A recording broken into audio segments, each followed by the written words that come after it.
El camino de entrada estaba flanqueado por sedanes relucientes y setos recortados con una perfección que no tenía sentido.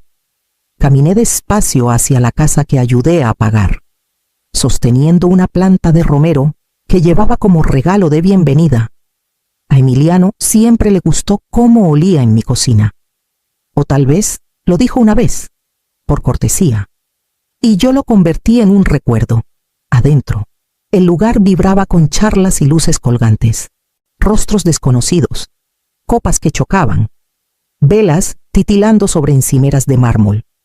Lo vi cerca del patio trasero, riendo demasiado fuerte, señalando a alguien al otro lado de la isla de la cocina. Di un paso más cerca. Entonces lo escuché. Ahí está la mamá que no sirve para nada. Su voz, la de mi hijo, como si estuviera hablando del clima. No respiré. Mis oídos zumbaron. Me quedé quieta. Absurdamente quieta, como si la inmovilidad pudiera borrar lo que acababa de escuchar. Antes de que pudiera procesarlo, Valeria giró desde un grupo de invitados y sus ojos se encontraron con los míos. Sus labios se curvaron en algo que no era una sonrisa. Seguridad, dijo, lo bastante alto para que las cabezas cercanas se voltearan. Sáquenla de aquí. No alzó la voz. No lo necesitaba. Fue preciso, ensayado. El guardia dudó. Me conocía. Le había dado una recomendación a su esposa para un trabajo de maestra, pero el protocolo ganó. Señora, voy a tener que pedirle... Está bien, dije, con la voz firme.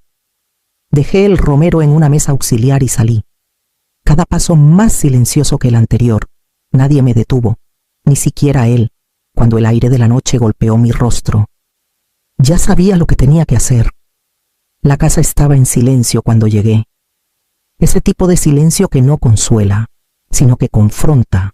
Me senté en el borde del sillón que siempre elijo, el que tiene el reposabrazos gastado por años de apoyarme en los problemas de otros. Mi bolsa se deslizó al suelo, y la dejé ahí. Pensé en el romero, aún en esa encimera de mármol.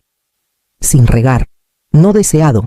Lo elegí porque Emiliano me dijo una vez, cuando todavía compartía cosas conmigo, que el olor le recordaba a su infancia noches de sopa de pollo, horas de estudio hasta tarde, hogar, cuando se mudó a su primer departamento.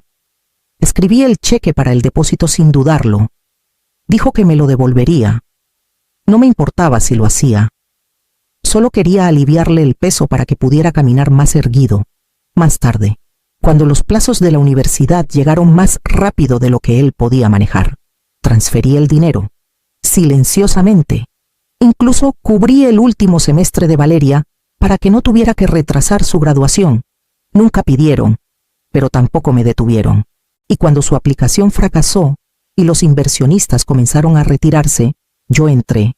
50,000 pesos, depositados en su cuenta a través de mi línea de crédito. Me llamó una vez, sin aliento, en pánico. Transferí los fondos esa noche para la mañana. Su crisis había pasado, y nunca más lo mencionó. Nunca pedí reconocimiento. No quería desfiles ni placas. Solo quería un lugar en la mesa, una silla que dijera tú importaste en cómo se armó todo esto. Pero esa noche vi lo que realmente era para ellos. No una piedra angular, ni siquiera una nota al pie. Me levanté. Fui al archivero y saqué la carpeta etiquetada Cortés, personal.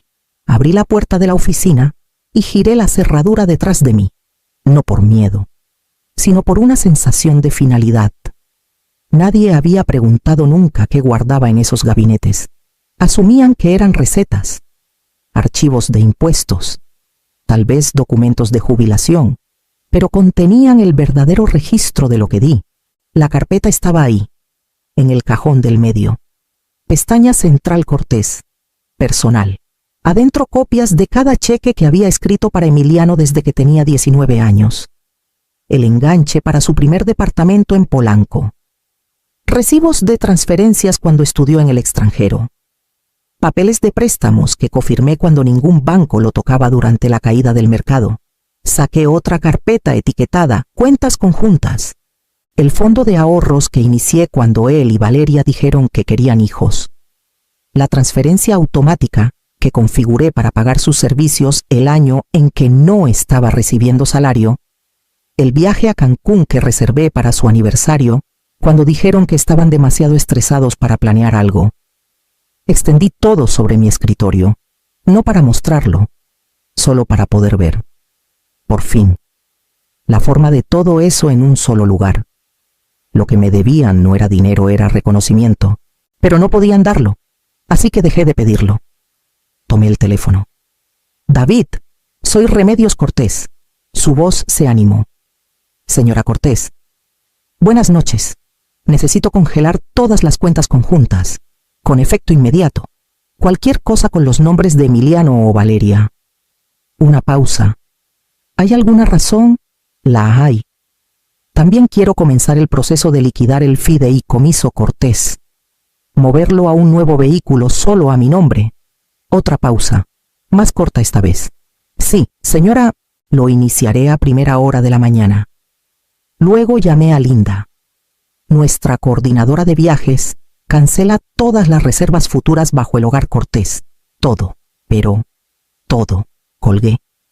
Exhalé una vez y reuní los documentos en una carpeta nueva etiquetada Activos retenidos. La primera llamada llegó a las 11:14 de la noche. Todavía estaba en la mesa, alisando las esquinas de las carpetas que acababa de etiquetar. La tinta aún fresca en las pestañas. La pantalla se iluminó con el nombre de Emiliano. La miré hasta que se oscureció de nuevo. 3 minutos después, la segunda llamada, luego otra, sin buzón de voz. Solo un ritmo constante de silencio intentando convertirse en ruido, para cuando volteé el teléfono hacia mí. Había 9 llamadas perdidas. Un mensaje apareció: mamá. ¿Estás bien? Creo que algo anda mal con las cuentas. Mi tarjeta no funciona. No respondí. Otra llamada. Luego, un mensaje de voz. Luego el nombre de Valeria apareció. Remedios. Realmente necesitamos hablar. Esto podría ser un malentendido. Podemos simplemente reiniciar. Esa palabra me supo amarga, como si fuera un dispositivo que se reinicia tras un fallo, como si años de dar en silencio pudieran reiniciarse con una solicitud educada. Fui a la cocina e hice té. Dejé que la tetera gritara antes de apagar la estufa. Dejé que la taza reposara demasiado. Me lo tomé de todos modos. A medianoche. El teléfono volvió a vibrar. 17 llamadas perdidas. Un nuevo mensaje de Emiliano. Es por lo que dijo Valeria. Fue fuera de lugar, pero vamos. Sabes que no lo dijimos en serio, pero lo hicieron. Y aunque no lo hubieran hecho, no lo detuvieron. Silencié el teléfono y lo dejé en el alféizar de la ventana. Afuera, el jardín zumbaba suavemente en la oscuridad. La planta de romero, aún envuelta en el papel de seda que elegí con tanto cuidado, descansaba como una disculpa no abierta en el banco del patio. Para la mañana. El número había subido a 46. Miré el último mensaje. Lo siento si te sientes herida. Pero congelar todo así no es justo. Sí, si me siento herida, lo borré. Luego abrí mi laptop y comencé a entrar en cada cuenta, renombrándolas una por una. Eliminé su acceso. Borré los títulos compartidos y actualicé los formularios de propiedad, con cada confirmación. Un pequeño hilo se desataba en mi pecho.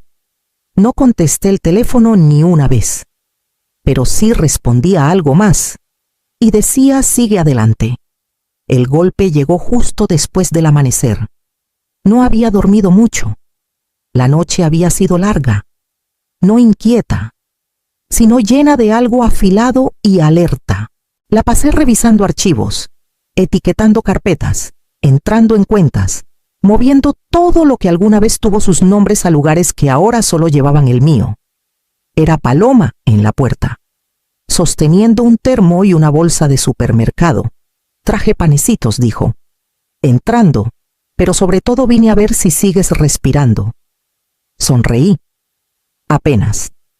Nos sirvió a ambas una taza del té oscuro y herbal que siempre prepara.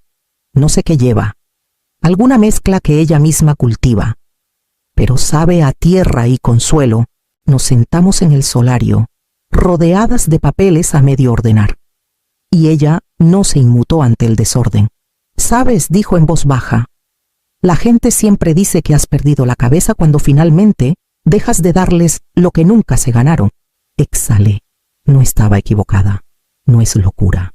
Remedios añadió, alcanzando su taza. Es la memoria alcanzando la verdad. Reímos. Suavemente. Era el tipo de risa que no lleva alegría, sino que libera presión. No preguntó qué pasó. No lo necesitaba. Lo había visto antes, en otras mujeres, en ella misma. Después de que se fue, volví a la oficina y comencé a escanear cada página que había sacado. Contratos, transferencias, cartas, tarjetas, todo lo que alguna vez marcó mi presencia en sus vidas. Cada clic del escáner se sentía como un paso más lejos del borrado, como evidencia de que había existido, no solo como ayudante o facilitadora, sino como constructora. Luego llamé al despacho de mi abogada y programé una reunión para reestructurar mi patrimonio. También llamé a mi banco y solicité nuevos títulos de cuenta. Renombré el fideicomiso. Ya no llevaba el nombre Cortés, lo llamé Fundación Paloma, por Paloma, porque si alguien iba a ser honrado en lo que deje atrás, sería la mujer que apareció sin necesidad de que se lo pidiera, en el jardín. El romero que traje de la fiesta descansaba silenciosamente en el banco. Su tierra aún estaba húmeda. Lo levanté con cuidado y lo llevé adentro, colocándolo en el alféizar de la cocina. De ahora en adelante, todo lo que cultive plantas, legados, paz echará raíces en la tierra que yo elegí. Bajé el romero de la ventana, necesitando el espacio para algo más.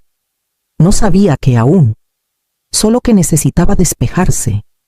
Mientras lavaba la maceta en el fregadero, mi mente divagó, no por la fuerza, sino por memoria muscular, hacia una versión diferente de él, Emiliano a los 7 años, acurrucado en mi regazo durante una tormenta, susurrando «hay demasiado ruido en el cielo». Solía tararear para tapar los truenos, mi mejilla contra su cabeza hasta que dejaba de temblar. Emiliano a los 10, siguiéndome en el supermercado, sosteniendo la lista de compras con una sensación de misión, revisando los precios como le había enseñado. Emiliano a los 15, demasiado cool para decir te quiero, pero aún poniendo la mesa cuando veía que estaba cansada. El niño que una vez pasó toda una tarde pegando hojas en papel de construcción porque olvidó el Día de las Madres y quería que se sintiera especial de todos modos. Alguna vez fue tierno, sincero, no perfecto, pero real. No sabía cuándo ocurrió el cambio. Tal vez fue lento, como la pintura que se descascara de una pared que dejas de notar. Tal vez fue Valeria, o tal vez él necesitaba a alguien que me alejara más para no sentirse culpable cuando lo hacía él mismo. O tal vez siempre fui temporal en su mente necesaria, pero desechable. Miré la tarjeta de hojas aún clavada en el corcho cerca de la puerta trasera. Los colores se habían desvanecido, el pegamento amarilleando en los bordes. La mantuve ahí porque me recordaba que había amor. Ahora la miraba y me preguntaba si había confundido una fase con una promesa. Sentí el dolor subir. El duelo que no viene con la muerte, sino con el reconocimiento. No solo había perdido a mi hijo, había perdido la versión de él alrededor de la cual construí mi vida. Y sin embargo, el duelo no me aplastó, me aclaró. Llevé la tarjeta a mi oficina y la deslicé suavemente en la parte trasera de la carpeta Activos Independientes. No por sentimentalismo, solo para no olvidar a quién crié y en quién eligió convertirse. Luego tomé el teléfono y llamé a mi abogada, para cuando llegó el jueves. Tenía todo lo que necesitaba en una carpeta ordenada, referenciada y etiquetada. La mujer que entró en Cortés y Ramírez Abogados no era la misma que fue escoltada fuera de la casa de su hijo 5 días atrás. Mi abogada, Marisol Espinosa, no preguntó por qué estaba ahí. Lo había visto antes, Demasiadas mujeres con rastros de papel silenciosos y un dolor invisible. Quiero revisar mi testamento, le dije, y reestructurar el fideicomiso. Ya no debe llevar el nombre Cortés, asintió lentamente. ¿Cómo quieres llamarlo? No lo había planeado.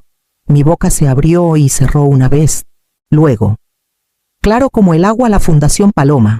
Una pequeña sonrisa tiró de los labios de Marisol. Por el pájaro, por la amiga, dije. De vuelta en casa, abrí un nuevo documento y comencé a redactar la carta. No era emocional. No necesitaba hacerlo. A quien corresponda. Esta carta sirve como notificación formal de que yo, Remedios, Elaine Cortés, estoy iniciando la disolución de todas las cuentas financieras conjuntas y revocando los permisos otorgados a Emiliano James Cortés y Valeria Mae Cortés, con efecto inmediato. El fideicomiso familiar Cortés será terminado y restablecido como la Fundación Paloma, con derechos de beneficiario únicos retenidos y reasignados a mi discreción. Listé las nuevas cuentas. Nombré a mi sucesor fiduciario y añadí una nota para notificar a todas las instituciones. Incluí un párrafo final indicando los beneficiarios revisados de mi testamento, ninguno de los cuales incluía a Emiliano. Imprimí 3 copias, inicialé cada página y las deslicé en sobres sellados, mientras sellaba el último. Sentí que la tensión en mi mandíbula se aflojaba. La carta no era una amenaza, era un límite, un registro de que alguna vez creí en algo. Y luego elegí no creer más en ello. Dejé los sobres en la mesa del pasillo y salí al aire de la tarde. Una brisa movió el romero en el alféizar, inclinándolo ligeramente hacia el sol. No tocó, solo abrió la reja y se paró en la puerta trasera como si todavía tuviera permiso. «Podemos hablar», dijo. No era un saludo, más bien una demanda envuelta en una súplica. Me hice a un lado y lo dejé entrar. No esperó por té, no pidió sentarse. Caminó de un lado a otro, con las manos en las caderas, el rostro enrojecido por el calor o la frustración. «¿Por qué harías esto?», empezó. «¿Cómo pudiste congelar las cuentas, liquidar el fideicomiso, cancelar el viaje?» Me senté en la mesa de la cocina, con las manos cruzadas, porque nunca estuve en la lista de invitados. Emiliano, solo en la factura. Su mandíbula se tensó. «Esto no eres tú». «Mamá, es dramático». Me levanté, fui a la oficina y regresé con una sola carpeta. La puse en la mesa entre nosotros, la etiqueta, escrita con mi letra, prueba de que me olvidaste. No la abrió. Yo sí, matrículas, dije. Pasando a la primera pestaña, cofirmas de préstamos, subvenciones para negocios, pagos de impuestos, tu enganche, el título del coche de Valeria, facturas de servicios para el primer departamento, costos de niñera que nunca reclamé. Me miró. Ahora en silencio. «Dijiste que era inútil», dije, con la voz tranquila, «pero viviste en una casa que pagué. Construiste un negocio que financié y criaste hijos que cuidé cuando nadie más podía». «No lo dije en ese sentido», dijo. Más bajo. «Pero lo dijiste así», respondí. El silencio se extendió. Alcanzó uno de los papeles. Lo leyó a medias y lo dejó caer. «No puedes simplemente borrarnos», dijo. Negué con la cabeza. «No estoy borrando a nadie. Solo me estoy quitando de donde nunca me vieron». Se fue sin cerrar la puerta de golpe. La carpeta se quedó en la mesa, abierta. No la cerré, en cambio. Tomé el bolígrafo a su lado y comencé a listar todo lo que ahora pertenecería a la Fundación Paloma. Marisol deslizó los nuevos documentos sobre la mesa. Su pluma golpeaba ligeramente contra el sello notarial mientras esperaba a que leyera. Todo estaba exactamente como lo había pedido. La casa iría al albergue para mujeres en la calle Nogales.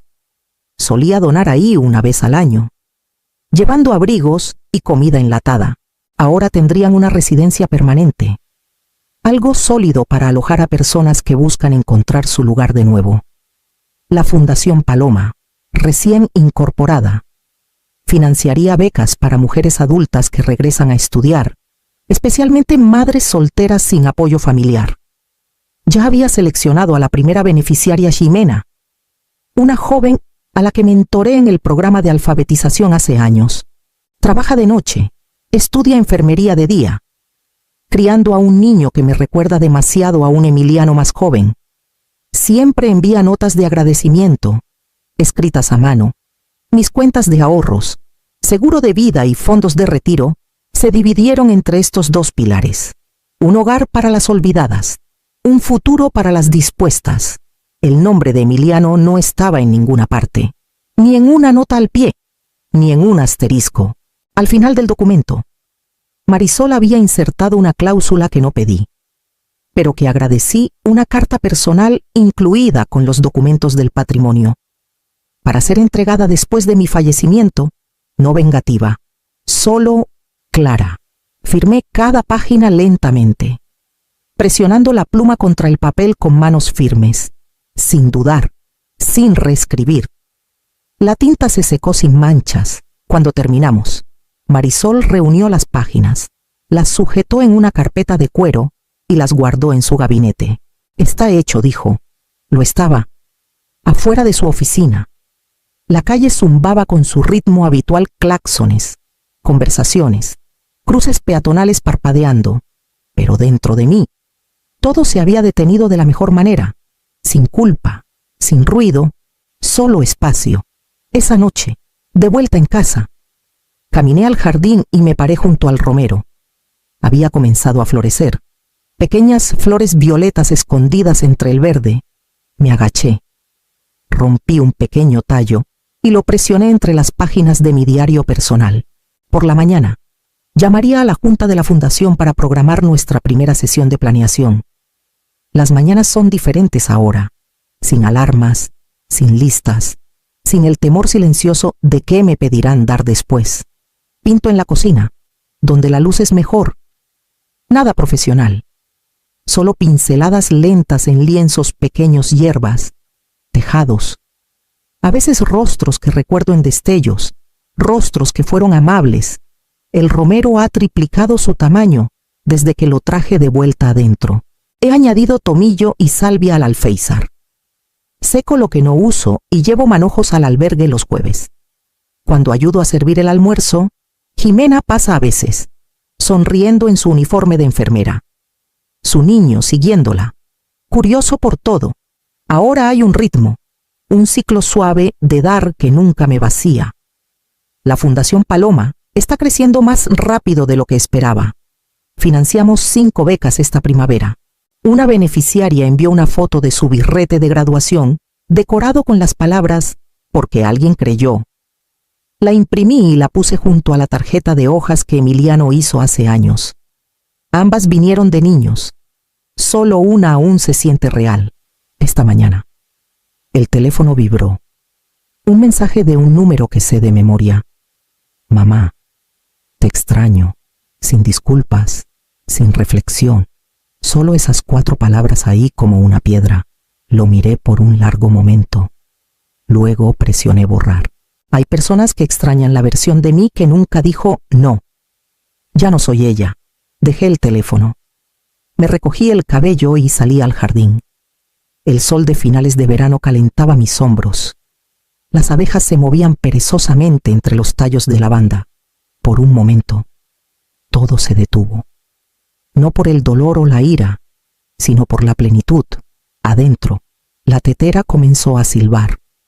Me giré hacia la casa. La puerta aún abierta detrás de mí, el silencio esperando no como una carga, sino como una bienvenida.